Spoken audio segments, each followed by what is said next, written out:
Allez, parlons matière, c'est parti, c'est tout de suite, c'est avec Christophe Poble. Christophe, bonjour. Bonjour Frédéric. Christophe, on ne vous présente plus, vous êtes le fondateur de Look Façade. On va faire le point sur votre actualité 2022. D'abord, bonne année, on espère que vous Bonne avez année, plein Frédéric. de projets exaltants.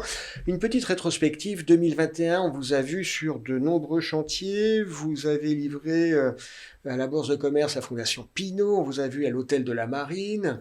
Alors, vous citez deux projets parisiens. Effectivement, nous avons livré l'hôtel de la Marine avec l'agence Moitié-Rivière, donc sur un tapis lumineux. Ouais. Et puis la Bourse de Commerce, collection Pinault, avec l'agence Tadorando et Nem à Paris. C'était quoi votre intervention Alors sur là, la Fondation Pinault Tadorando intervenait, on va dire, sur un projet chargé d'histoire, 1830 pour la coupole à peu près, et dans lequel il devait créer un geste ultra contemporain et dans une matériel très sobre à la japonaise. Ah oui, ça contraste énormément. Voilà, donc ce fut béton qui était sa signature du rez-de-chaussée, qui a été son premier geste, et nous on a prolongé le geste dans la partie inférieure, qui est l'auditorium, avec une matérialité métal, composite, très sobre, voilà, qui résonne avec cette rugosité du béton.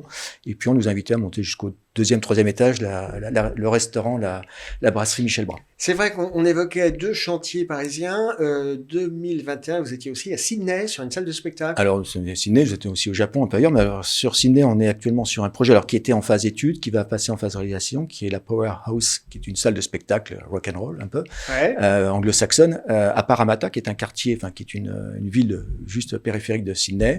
Et là, on va travailler sur une matérialité aussi, on va dire avec une pérennité, avec des dimensions non conventionnelles, parce qu'on est tout sauf dans le conventionnel. On va chercher des recettes de matière, soit dans des formats extraordinaires, soit dans des formes non conventionnelles. Christophe, en vous écoutant, on a l'impression que votre cabinet, Look Façade, c'est à la frontière entre le métier de l'ingénieur et le métier du designer. Alors, designer, architecte, et puis Ouais. de l'investisseur. C'est-à-dire qu'il faut qu'il y ait ces trois composantes. C'est-à-dire qu'il faut qu'il y ait un problème technologique, donc d'ingénierie, de calcul, de forme. Il faut qu'il y ait une ambition de l'investisseur. Il faut qu'il y ait une sensorialité. Il faut que l'architecte veuille exprimer au-delà de son design quelque chose qui soit accompagné par la matière. Et donc nous, l'agence, donc je suis le fondateur, mais je suis accompagné par deux associés. On vient tous du métier, on vient tous de la matière. Pour moi, mon métier d'origine, c'est la forge, c'est le métal, c'est le creuset. J'ai un autre de mes partenaires qui vient du bois et j'en ai un autre qui vient du design et de la pierre. Donc on a vraiment ces matériaux séculaires, mais on les amène dans la modernité, dans le 21e siècle, avec des capacités de feuilletage, de structuration, de forme 3D. Look Façade, c'est qui les concurrents? Parce que ce que vous faites est assez spécifique. Alors, on a développé, on va dire, une offre, une expertise qui est unique. Alors, on ne va pas dire qu'on n'a pas de concurrents, mais elle est partielle, cette concurrence. On va trouver des matériothèques, mais qui vont proposer des matières sans forcément les accompagner dans le développement.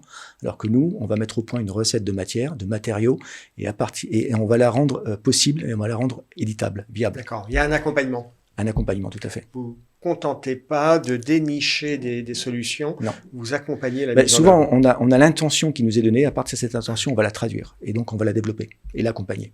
D'accord. Vous parliez de 3 hommes qui viennent de la matière, et puis je crois qu'autour gravite tout un réseau d'intervenants. Bien sûr, c'est-à-dire que Look Façade ne se contente pas uniquement de 3 partenaires associés. Look Façade, c'est tout un réseau international, c'est-à-dire qu'on se lève le matin, on a le Japon qui travaille pendant que nous, on dort. Donc on a des partenaires qui sont à Tokyo, on a des partenaires en Europe, et puis on a des partenaires jusqu'en Amérique du Nord, vers la frontière ouest des États-Unis. Donc on est capable d'accompagner des investisseurs, des gens qui ont des programmes à l'international, avec des savoir-faire qu'on va faire éditer le plus proche possible du projet.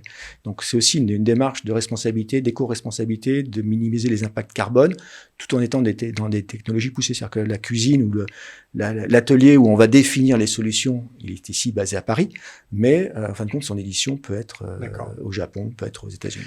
On démarre un nouvel exercice 2022. Pour Look Façade, c'est quoi les gros chantiers? Alors, Look Façade a beaucoup de gros chantiers, mais on va se concentrer sur 2 projets. On a un projet qui est une cathédrale, qui est la cathédrale d'Angers. Alors, de nouveau, avec un architecte japonais, Ken Gokuma.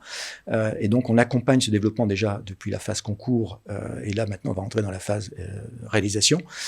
Donc là, on a un geste ultra contemporain sur un bâtiment chargé d'histoire et qui doit protéger un portail polychromique qui est unique en Europe. Donc, on a une responsabilité et surtout se projeter sur une pérennité. C'est-à-dire que c'est une échelle, on est n'est pas dans une décennale, on est plutôt sur une projection à une centaine d'années. Et donc, on amène une matérialité minérale, mais avec une technologie qui permet d'amener ce geste architectural, cette force architecturale qui doit accompagner ce projet. Ça, et puis, on a un chantier français. Alors, l'International, on a un projet qui n'est pas nouveau en soi, mais qui est une continuité, qui est un renforcement dans cette partenariat avec l'agence Afaloula, qui est l'agence française Aloula en Arabie Saoudite, qui accompagne la commission royale dans ce pays pour développer, on va dire, toute la partie matière. Donc, on part d'une oasis où on a de la fibre de palmier, parce qu'on a une palmeraie, on a du sable, et puis on a des coulées volcaniques, on a du grès. Et à partir de là... C'est ça l'existant, il faut en faire quelque chose. Alors, là, c'est l'existant, c'est votre marché, vous avez fait vos courses. Donc, à partir de là, soit vous faites des produits low-tech, on peut faire une brique de terre crue avec des fibres de palmier, mais difficilement qualifiable, mais on peut faire du low-tech avec un artisanat local. Et puis, on peut aller plus loin, raffiner, par exemple, de la cellulose, et puis de créer des résines d'acétate, de faire des composites.